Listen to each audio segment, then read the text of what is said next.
മുബാറക് റാവുത്തർ എന്ന പേര് നമ്മൾ പലരും കേട്ടിട്ടുണ്ടാകും. യമനിൽ മരണം കാത്ത് ജയിലിൽ കിടക്കുന്ന നിമിഷപ്രിയയുടെ മോചനത്തിന്റെ കാര്യത്തിൽ ഇദ്ദേഹത്തിന്റെ പേര് നമ്മൾ കേട്ടിരുന്നു. എന്നാൽ കിഡ്നി തകരാറിലായി ഗുരുതരാവസ്ഥയിൽ കഴിയുന്ന ജീവിതത്തിലേക്ക് തിരികെ വരാൻ സാമ്പത്തിക സഹായം തേടുന്ന ഒരു മാധ്യമ പ്രവർത്തകനെ സഹായിക്കാൻ ആവശ്യപ്പെടുന്ന ഒരു സോഷ്യൽ മീഡിയ പോസ്റ്റിലൂടെയാണ് ജീവിതത്തിൽ ആദ്യമായി പലരും മുബാറക് റാവുത്തർ എന്ന പേര് കേൾക്കുന്നത്. സുഹൃത്തുക്കളായ പലരും അന്ന് ഇയാൾക്ക് വേണ്ടി പോസ്റ്റ് ഇട്ടിരുന്നു. വളരെ നല്ല രീതിയിൽ തന്നെ ചികിത്സയ്ക്ക് പണം പിരിച്ചിരുന്നു. അങ്ങനെ അയാൾ ജീവിതത്തിലേക്ക് തിരികെ വന്നതുമൊക്കെ സോഷ്യൽ മീഡിയയിൽ ഇപ്പോഴും പല പോസ്റ്റുകളിലായി നമുക്ക് കാണാൻ കഴിയും. അതിനുശേഷം നമ്മൾ ആ പേര് കേൾക്കുന്നത് നിമിഷപ്രിയയുടെ മോചനവുമായി ബന്ധപ്പെട്ട ചർച്ചകൾ സജീവമായ കാലത്താണ്. അന്ന് യമനികളുമായി ചർച്ച നടത്തി നിമിഷപ്രിയയുടെ മോചനം ഒരിക്കലും നടക്കാതെയിരിക്കാൻ പ്രവർത്തിച്ച ഒരാളാണ് ഈ മുബാറക് റാവുത്തർ. സോഷ്യൽ മീഡിയയിൽ നിമിഷപ്രിയക്കെതിരെ എന്തോ വ്യക്തിവൈരാഗ്യം തീർക്കുന്ന പോലെ നിരന്തരം പോസ്റ്റിട്ട ആളുമാണ് ഈ റാവുത്തർ. നിമിഷപ്രിയയുടെ വീട്ടുകാരും നാട്ടുകാരും അവരുടെ മോചനത്തിന് വേണ്ടി കഷ്ടപ്പെടുമ്പോൾ ഇയാൾ കൊല്ലപ്പെട്ട ആളിന്റെ കുടുംബത്തിനൊപ്പം ചേർന്ന് ഇവർക്ക് രക്ഷപ്പെടാനുള്ള അവസാന സാധ്യതയും ഇല്ലാതാക്കാൻ ശ്രമിക്കുകയായിരുന്നു. പിന്നീട് ഇയാളെ കാണുന്നത് മാധ്യമം ജീവനക്കാർ അവരുടെ ശമ്പളം ആവശ്യപ്പെട്ടുകൊണ്ട്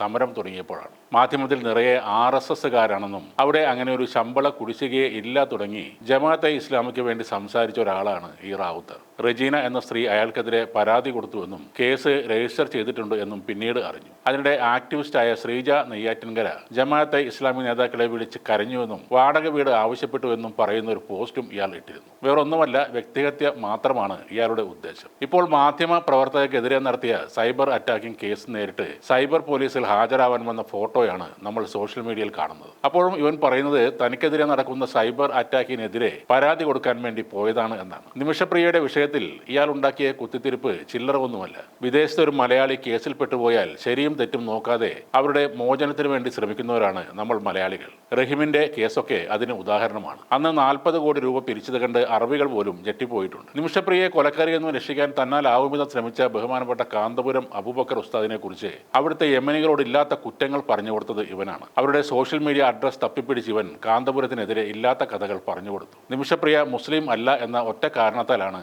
ഇവൻ ഈ സകല കുത്തിത്തീർപ്പും ഉണ്ടാക്കിയത്. പക്ഷേ ഇവനൊരു അസുഖം വന്നപ്പോൾ ജാതിയും മതവും നോക്കാതെ ആളുകൾ ഇവനെ സഹായിച്ചിട്ടുണ്ട്. ആ സഹായത്തിന്റെ ഔദാര്യം പിൻപറ്റി അതിന്റെ പിൻബലത്തിലാണ് ഇവൻ ഇപ്പോൾ നിലനിൽക്കുന്നത്. ഈ മതം തിന്ന് ജീവിക്കുന്നവനെ, മലയാളികൾക്ക് അപമാനമായവനെ എല്ലാവരും അകറ്റി നിർത്തേണ്ടതാണ്. രതിവൈകൃതം നിറഞ്ഞു നിൽക്കുന്ന സെക്സ് ചാറ്റുകളാണ് ഈ തീവ്ര മതവിശ്വാസിയുടെ മറ്റൊരു മാസ്റ്റർ പീസ് ഐറ്റം.